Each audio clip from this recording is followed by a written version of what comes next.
ایمان کو تازہ رکھنے کے لیے نماز ہے.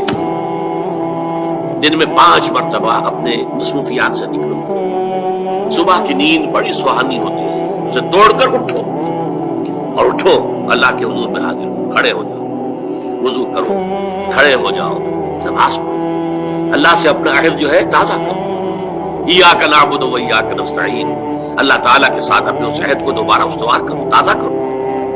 بڑا پیارا شعر ہے حفیظ جالندری کا کہ سرکشی نے کر دیے دھندلے نقوش بندگی، آؤ سجدے میں گرے لوح جبیں تازہ کرے.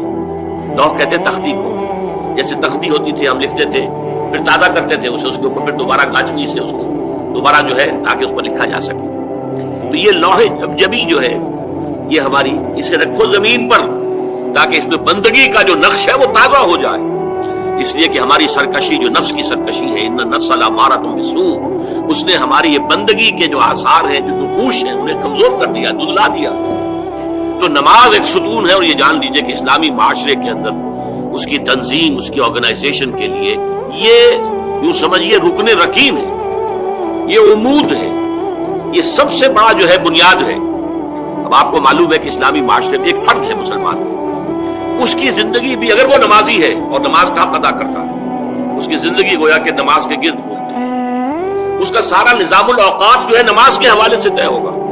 فلاں کام کرنا، اچھا بھائی عصر کی نماز کے بعد. وہ کوئی ایسی اپائنٹمنٹ نہیں کر سکتا کہ جس میں عصر کی جماعت جو ہے اس کا معاملہ جو ہے وہ خطرے میں پڑ جائے. مغرب کے بعد اس کا سارا معاملہ چلے گا، اس کا روٹین جو ہے اسی کے گرد گھومے گا. یہ گویا کہ کھوٹا ہے جس کے گرد اس کے معمولات زندگی جو ہے، اس کی چکی جو ہے وہ چل رہی ہے. اسی طریقے سے معاشرہ اب 5 مرتبہ دن میں مسلمان مسجد میں جمع ہو رہا ہے، ایک امام کے پیچھے کھڑے ہیں، اور ایک دفعہ ہفتے میں جو ہے بڑی آبادی کے لوگ جو ہے مسجد جامع میں جمع ہو گئے.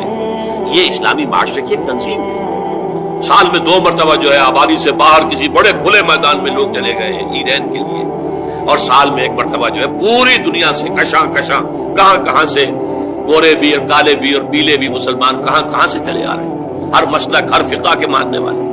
یہ ایک تنظیم ہے جو نماز کے گرد اور حج کے گرد ہو رہی ہے. اور یہ نماز جو ہے در حقیقت بندے کا تعلق اللہ کے ساتھ استوار کرنے کا سب سے بڑا ذریعہ ہے. اس لیے کہ ہمارے معمولات جو ہیں وہ ہمیں اللہ سے غافل کر دیتے ہیں، ہم گم ہو کر رہ جاتے ہیں. بڑا پیارا شعر ہے اقبال کا، کافر کی یہ پہچان کہ آفاق میں گم ہے، مومن کی یہ پہچان کہ گم اس میں ہے آفاق. آفاق میں گم ہو جانا، میرا یہ کام ہے، یہ کام ہے، یہ کام ہے، یہ کام ہے، یہ کرنا، وہاں جانا، وہاں سے وہاں جانا، وہاں سے وہاں جانا، ایک چکر ہے، ایک روٹین ہے. انسان گم ہو گیا، کہاں خدا کا خیال، کہاں آخرت کا خیال، آئے نہیں، گم ہو گیا. اور ایک وہ ہے کہ جو گویا کہ دنیا میں رہتا ہے، بازار سے گزرا ہوں، خریدار نہیں ہوں. دنیا میں رہو اور دنیا میں گم نہ ہو جاؤ، بلکہ دنیا تمہارے اندر آ جائے، تمہارے قابو میں آ جائے، تمہارے تابع ہو جائے، تمہارے سارے معمولات تمہارے اپنے فیصلے کے، تمہاری خودی کے تابع ہو جائے.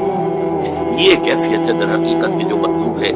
اسی لیے فرمایا حضرت موسیٰ علیہ السلام کی پہلی جو حاضری ہوئی تھی اور اسی میں انہیں رسالت عطا ہوئی، اس کی پہلی وحی سورہ طٰہٰ کے شروع کی آیات میں ہے، وَأَقِمِ الصَّلَاةَ لِذِكْرِي. دیکھو میری نماز میرے ذکر کے لیے، میری یاد کے لیے نماز کو قائم رکھو.